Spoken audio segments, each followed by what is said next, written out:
So, as everybody knows, I used to be a ghost tour guide in St. Augustine, Florida. And I used to work for a company called A Ghostly Encounter. Now, A Ghostly Encounter is incredible. If you're ever in St. Augustine, I highly recommend booking a tour. But one of my favorite former coworkers is a woman named Lisa. And Lisa is going to start doing ghost tours. And so when she told me she was going to start doing ghost tours finally, because she's a little scared of ghosts. Yeah, I know. Sorry, Lisa. I outed you. I told her that I would record my version of the Huguenot Cemetery because nobody tells it, as far as I know, quite the way that I told it. And so it was my favorite location on the tour, and I said, all right, I will do a video and I will record this so that you can see it and so that you can maybe do it. And, of course, I'm extra, and so I have to do it, full makeup and kind of share it with all of you. So this then is the Huguenot Cemetery in St. Augustine. It is the old public burial ground in St. Augustine, and I'm going to kind of give stage directions. If you're not familiar, you're probably not going to know what I'm talking about, but Lisa will, and that's important.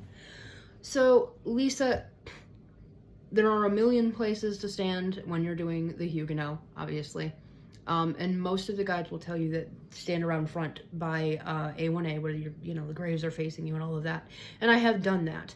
But my actual favorite thing to do was to take them around into the square by the parking garage. And you're looking for 3 headstones, and Morgan can show you where they are.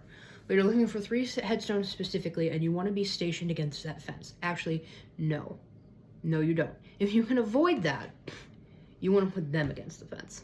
And that gets important, but you can always put yourself against the fence, but it's kind of fun to make them do it now, and you'll see why later. So, without further ado, this is the long version of this story. You can mix and match, take out pieces, move things around, whatever works for you.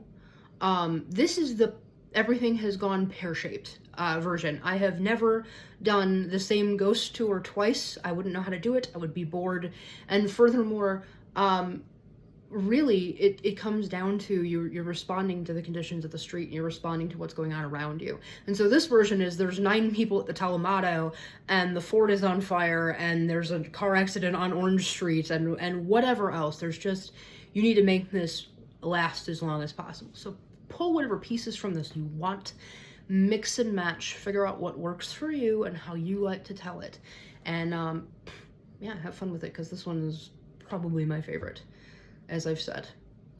And there are a lot of really cool things on the tour. So without further ado, this is the Huguenot. The Huguenot Cemetery is the old city burial ground. It is right outside the old city gates. It would have been along something called the Rosario lines. The Rosario line would have been kind of the defense line of the town, and there's pieces left over it from it, I think. I believe it's the Rosario. I could be wrong. It could be could be a different one. It's been several years since I did this tour, so I would have to brush back up on that. But it's along one of the what would have been a city wall, and it's on the outside. And St. Augustine has changed hands numerous times. It goes Spanish, British, Spanish, American. And so we've kind of gone back and forth as to what the religion is. Obviously, Catholic is a big deal. And there's the Talamado, the other historic cemetery, which gets covered. And so a lot of people are buried there, and a lot of people get the full Catholic to do. But the public burial ground was for anyone. And by this time in the city's history, it's not just Catholic people that need to be buried. And so we need another cemetery, and this is where the Huguenot comes in. And the Huguenot kind of happens because of a disaster. A lot of ghost stories aren't so much about spooking you, they're actually about human tragedy, and the Huguenot is definitely one of those. And so the story of the Huguenot starts in 1821. Not early in St. Augustine's history, but early in American history, at least, fairly early anyway. And so St. Augustine is punishingly hot. You pray in the summer for a nice sea breeze off the Matanzas. But back then it was just a horrific summer. It was the kind of summer that would make you wish for the sweet embrace of the grave. It was so hot that the creeks and the straits around town start drying up and becoming these breeding grounds for mosquitoes. People are in horrible tempers. Conditions in the city have just verged on squalor. It is disgusting. And so people are understandably in really, really terrible temperaments and really terrible moods. And it doesn't help that they're not getting their supplies. St. Augustine is a port city, and it is very difficult to try to bring something overland into St. Augustine, and partially because of things like the creek and other marshes and things. And so really, if you're getting any kind of supplies, they're coming overseas from Havana, Cuba. And so they're very dependent on these ships reaching them in time with these desperately needed supplies. And this summer, on top of everything else, that supply ship is late. They've been waiting far longer than they should for these things that they desperately need. And so it must have seemed like a blessing from heaven when they finally see the sails of that ship coming into the harbor. But it wasn't. See, the ship doesn't behave the way that it normally should. They get into the harbor, but it's going very, very slowly, and masts aren't moving, things aren't occurring on the deck that should be occurring. In fact, the harbor master is looking out there and seeing that there's really no movement on the deck at all. It just sort of drifts into the harbor, and then it doesn't make port, it doesn't weigh anchor, it doesn't do anything. It just sits there. This is suspicious enough that the harbor master decides he's going to send some men out in a small rowboat and check up on this. What's going on? This is very odd. This is strange behavior. And so he does, and they get out to this ship, and you can imagine what this is like. If you've never been on a ship, go get on the pirate ship. Listen to the sounds, the rigging, the people talking to each other, the yelling. It'll be very busy. People are going to disembark. There's a lot going on. And this one's dead silent.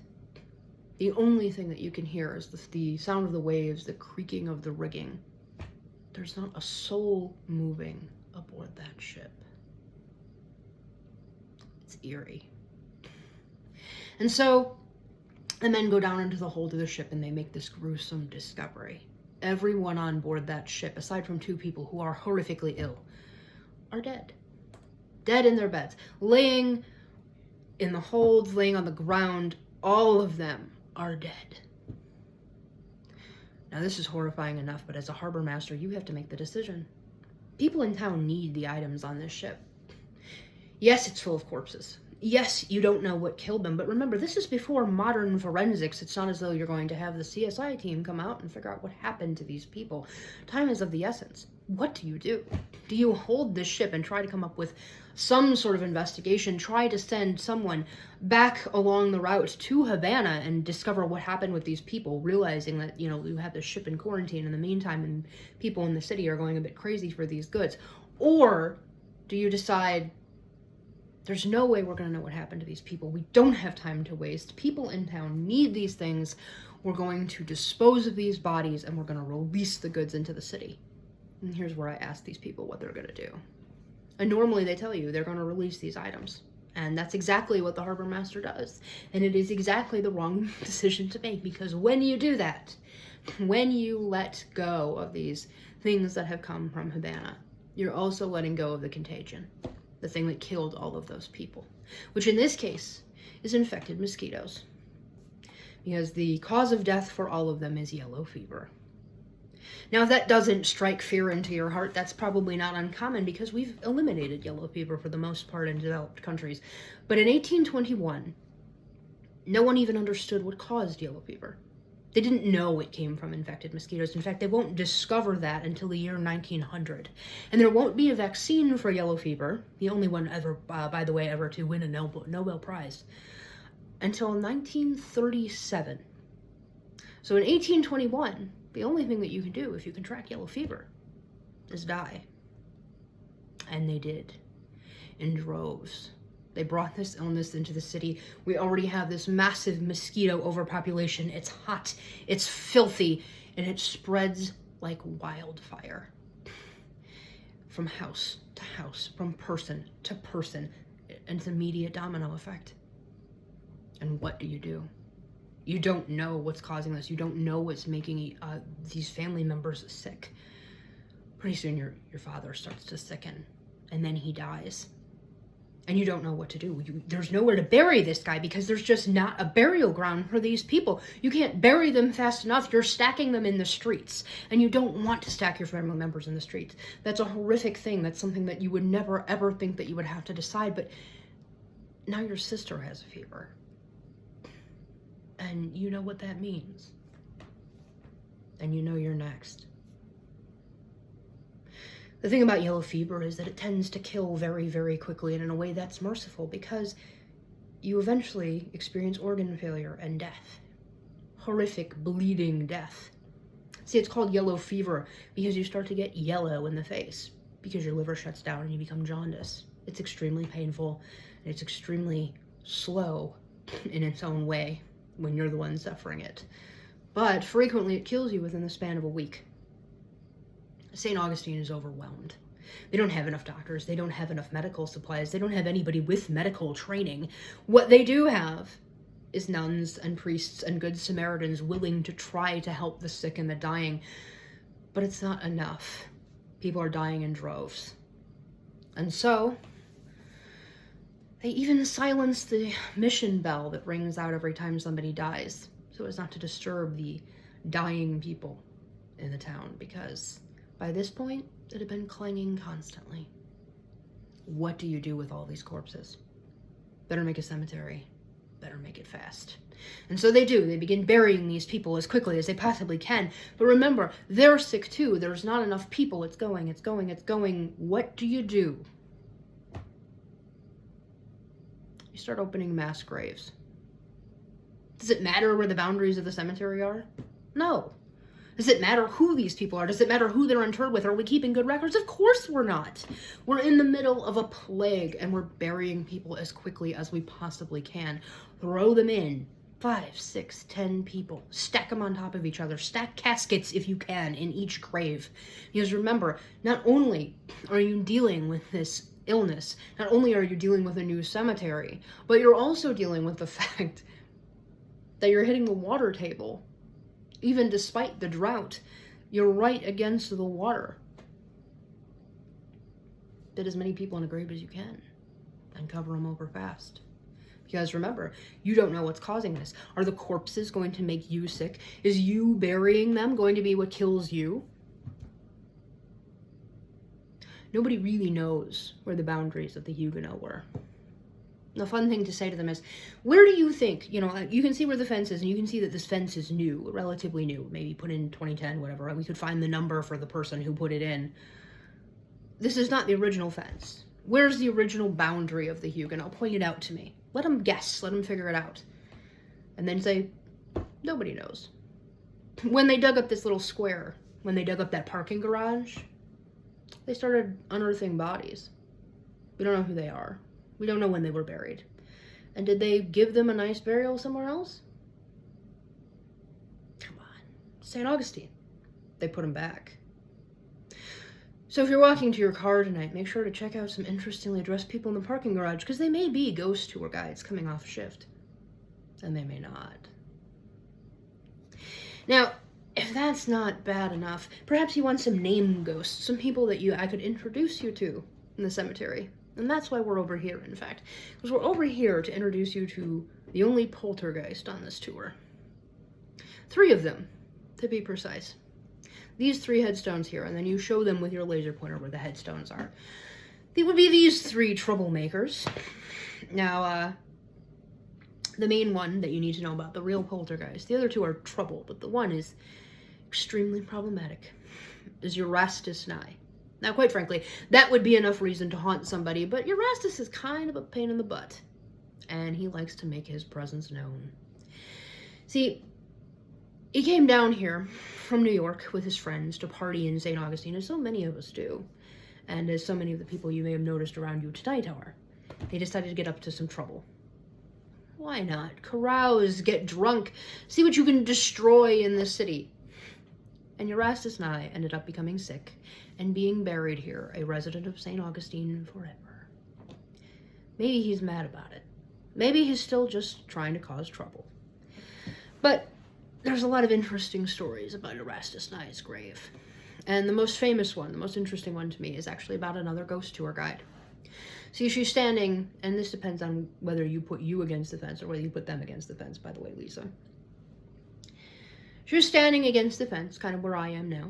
And she's dressed in her full regalia, kind of the way I am now. She's got her, Victorian garb on. And instead of having her hair down like this, she's got her hair pulled up on top of her head, kind of in a more Victorian style. the way that you would, kind of like a pompadour sort of thing. And she's telling this ghost story, the same way I was, talking about the Huguenot, talking about the history. And as she's telling the ghost story, she starts to feel something kind of moving at the back of her head. And she starts to notice that her tour group is staring at her intently. Now, of course, everybody wants their tour group to be staring at them intently, right? They want to be interesting. This is a little too intent, though. A little too much. And they're starting to do things like cover their mouths and look a little freaked out. And quite frankly, this isn't that scary of a story. So what's going on? She finishes her story. And that's when she feels it. This yank at the back of her head, pulling her backwards toward the cemetery fence. It's almost like she caught her hair on one of the finials, but she hasn't been moving enough to have caught her hair, and it's not windy. Breeze doesn't really come through from that direction. It'd be coming the other way, of course, from the bay. And so what has got the back of her head, just this yank? She turns around, excruciating pain, thinking maybe she's going to see a lock of her hair on the fence. There's nothing. And at this point, her tour group has screamed. They're freaking out. One of the women says, "Oh my God, I have to tell you, oh my God, we were watching as you were talking and something had picked up, something that no one could see. It was like a person was standing behind you that no one could see, and was moving a lock of your hair. And then all of a sudden, as you got to the end of the story, they just yanked it." And at this point, the guide reaches up and she feels the back of her head. And first off, okay, there's nothing wrong. My hair's still intact. And then she finds an entire lock of her hair has been ripped right out of the back of her head. And it's nowhere to be found. It's not on the fence. It's not on the ground. No one was able to sneak around and get behind her. It was Erastus Nye, up to his nasty little tricks. So at this point, if you were standing there, you try to get them to go over and take pictures. And if they were standing there, they're now freaked out and say, "Turn around, see if you can get some pictures of our resident troublemaker or one of the other residents of the Huguenot." And I'm here for questions if you have any, as always. And when you're ready, let me know and we'll move on to our next location. So that then, as I've said, is my favorite version of the Huguenot. I could tell that whole thing in a night. I could add things to it. That was kind of my regular tour. And I didn't end up telling the long version. I could have thrown in some other stuff. I could have talked about the judge, but I told the version I normally tell. I kind of fell into my rhythm with it. And so that is the Huguenot. I highly recommend putting Erastus Nye in. There's not a whole lot of scary stuff on the tour. And Lisa, I would have Morgan show you her oven story. And there's also another one that I do pretty much the same as Morgan, but I tell it a little bit differently. And that one's a lot of fun too. And that one's at the Castillo. So if I can, I will at some point record that. But yeah, I absolutely recommend spending more time with the Huguenot. I recommend exploring more about the Huguenot. It is a really fun stop. It is a wealth of information. Thanks. And I think it's probably the best one on the tour. So absolutely check it out. Have fun with it. Make it your own. And I will be looking forward to seeing you do it on tour when I do come back to visit St. Augustine. Bye.